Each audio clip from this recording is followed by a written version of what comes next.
नमस्कार। कभी सोचा है कि किसी राज्य का नक्शा आखिर बनता कैसे है? यह सिर्फ कागज पर लकीरें खींच देना नहीं होता। आज हम एक सफर पर चलेंगे, छत्तीसगढ़ के नक्शे की कहानी में। ये कहानी हमें बताएगी कि कैसे एक इलाका सिर्फ 2 जिलों से शुरू होकर आज 33 जिलों तक पहुंच गया। और यकीन मानिए, ये सफर बहुत ही दिलचस्प है। तो हाँ, सवाल यही उठता है कि सिर्फ 2 प्रशासनिक इलाकों से 33 तक का ये सफर आखिर तय कैसे हुआ। ये सिर्फ लकीरें खींचने की बात नहीं है, इसके पीछे एक पूरी कहानी है, शासन की, प्रशासन की, जिसे आज हम समझने की कोशिश करेंगे। तो चलिए कहानी शुरू करते हैं, और इसकी जड़ें जाती हैं 100 साल से भी पहले, ब्रिटिश राज के जमाने में। कह सकते हैं कि उस वक्त जो नींव रखी गई थी, आज का छत्तीसगढ़ उसी पर बना है। अब देखिए, रफ्तार कितनी धीमी थी।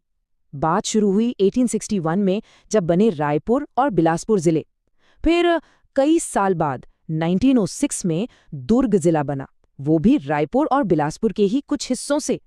फिर आज़ादी के बाद 1948 में 3 और जिले आए, रायगढ़, सरगुजा और बस्तर।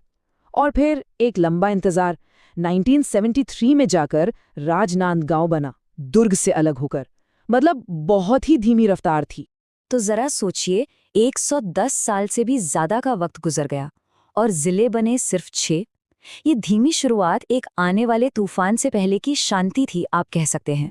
और फिर आता है साल 1998, एक ऐसा साल जिसने सब कुछ पलट कर रख दिया। यहाँ से चीजें बहुत तेजी से बदलनी शुरू हुईं। सिर्फ 1 साल और 9 नए जिले। जी हाँ, 9। ये कोई छोटा मोटा फेरबदल नहीं था, ये तो एक तरह की प्रशासनिक क्रांति थी, जिसने छत्तीसगढ़ का नक्शा हमेशा हमेशा के लिए बदल दिया। और हाँ, ये हम हवा में नहीं कह रहे हैं। ये देखिए, ये सीधे सोर्स डेटा से है। ये दिखाता है कि कैसे 1998 में एक ही झटके में कोरिया से लेकर महासमुंद और धमतरी तक पूरे 9 जिले बना दिए गए। तो इसके पीछे की सोच क्या थी? देखिए, सोच बड़ी सीधी सी थी। बड़े बड़े जिलों को संभालना मुश्किल हो रहा था, तो शासन को बेहतर बनाने के लिए, लोगों तक पहुंचने के लिए इन्हें छोटे हिस्सों में बांट दिया गया। जैसे सरगुजा से कोरिया बना, बस्तर को तोड़कर 2 नए जिले बनाए गए, और रायपुर, बिलासपुर जैसे बड़े जिलों को भी बांटा गया। मकसद साफ था, प्रशासन को लोगों के दरवाजे तक पहुंचाना। तो अब कहानी पहुंचती है 21वीं सदी में, और 1998 में जो बदलाव की तेज लहर उठी थी ना, वो अभी थमी नहीं थी।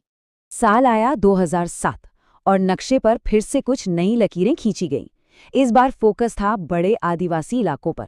बस्तर और दंतेवाड़ा को फिर से बांटा गया और बने नारायणपुर और